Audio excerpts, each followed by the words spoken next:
Hello and welcome back to my YouTube channel, Legal Information, Law Insights. I am Advocate Mukund Mahajan. In our daily lives, we often need to prepare affidavits for various purposes and submit them to different authorities. However, do we truly read, understand, and verify their contents and the reason for their execution before signing? In most cases, the answer is no. So, what do we do instead? We simply obtain a stamp paper in our name, reproduce the provided content, and sign and execute it, often without understanding its contents or legal implications. This negligence can lead to serious consequences in the future. Therefore, before executing any affidavit, it is crucial to be fully aware of the matter stated in it and the purpose behind it to avoid potential legal complications. In this video, I will explain the different types of affidavits, their purposes, and how they are used in legal and official matters. Affidavits are crucial legal documents used in courts, financial matters, property transactions, and personal declarations. Let's begin by understanding what an affidavit is and why it holds legal importance. 1. What is an affidavit? An affidavit is a legally sworn statement made by an individual, confirming that the facts mentioned in it are true to the best of their knowledge. It is signed voluntarily and attested before a notary public, oath commissioner, or magistrate. Affidavits are commonly used in court cases, civil and criminal, government and administrative processes, property transactions and legal declarations, immigration and financial matters. Legal basis. As per the Bharatiya Sakshya Adhiniyam, BSA, 2023, affidavits are recognized as valid evidence in legal proceedings if they meet all necessary requirements. 2 types of affidavits and their uses. There are different types of affidavits, each serving a specific purpose. Let's go through them one by one. A. Judicial Affidavit. What is it? A judicial affidavit is a written statement used as evidence in legal proceedings. Courts accept these affidavits to verify facts and statements without requiring a person to be physically present in court. Uses of judicial affidavit. Submitted in civil and criminal cases as part of evidence. Used in bail applications to present personal or financial details.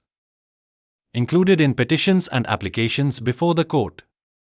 Example: a person accused of a crime may submit a judicial affidavit stating their defense along with supporting evidence to seek bail.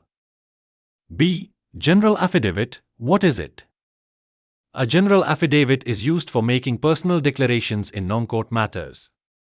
It is commonly required for government applications, name corrections, or general verification. Uses of general affidavit. Name change affidavit, to declare an official change of name.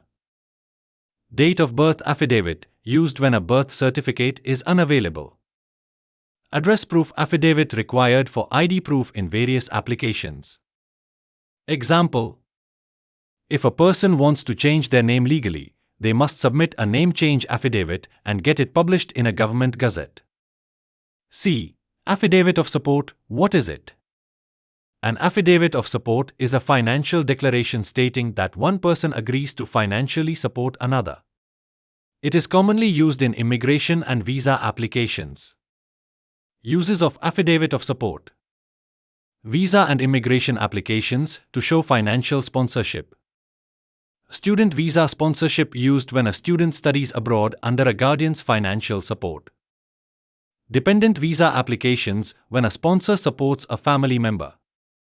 Example: a person applying for a US visa may need an affidavit of support from a sponsor proving they have the financial means to support the applicant. D. Affidavit of loss. What is it?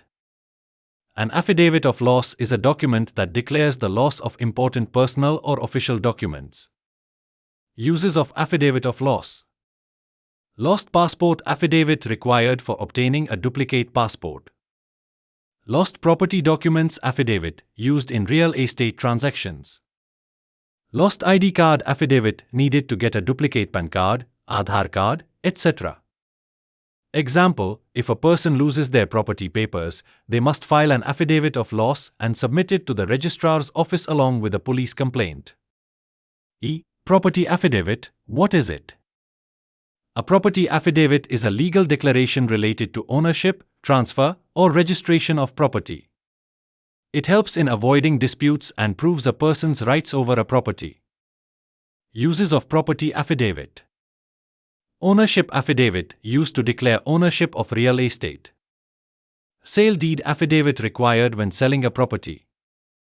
Inheritance affidavit submitted in succession cases when a legal heir claims property. Example, a legal heir can submit a property affidavit declaring their right to inherit ancestral property after the demise of the owner.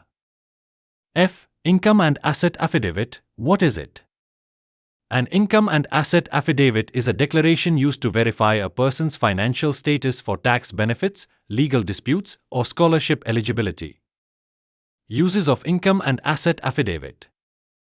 Scholarship applications to declare financial need. Tax exemption requests required for government subsidies and tax benefits. Court proceedings used in divorce and maintenance cases to assess financial capability. Example, a student applying for a government scholarship must submit an income affidavit stating that their family income is below a certain threshold. 3. Important legal considerations for all affidavits. Truthfulness. False affidavits can lead to criminal charges under Section 150 of the Bharatiya Nyaya Sanhita, BNS, 2023. Stamp duty. Some affidavits require stamp paper of prescribed value to be legally valid. Attestation. An affidavit must be notarized by a notary public, oath commissioner, or magistrate if required. However, certain affidavits do not require attestation. Legal consequences of false affidavits. Submitting a false affidavit constitutes giving false evidence, an offense under the Bharatiya Nyaya Sanhita, BNS, 2023. The penalties for such an offense vary based on the context. 1. During judicial proceedings, intentionally providing false evidence in any stage of a judicial proceeding is punishable by imprisonment of up to 7 years and a fine that may extend to 10,000 rupees. 2. Outside judicial proceedings, intentionally giving false evidence in cases not related to judicial proceedings can lead to imprisonment of up to 3 years and a fine that may extend to 5,000 rupees. It's crucial to understand that submitting a false affidavit can result in severe legal consequences, including significant fines and imprisonment. Therefore, always ensure the accuracy and truthfulness of the information in any affidavit before submission. Conclusion. Now you know the different types of affidavits and their legal uses. They play a vital role in courts, administrative offices, immigration, property matters, and personal declarations. If you ever need to prepare an affidavit, make sure it contains only true and verified information. It is properly stamped and notarized. You consult a legal expert if necessary. Thanks for watching this video. If you found it informative, please like, subscribe, and share your thoughts in the comments. Don't forget to hit the bell icon for more legal insights.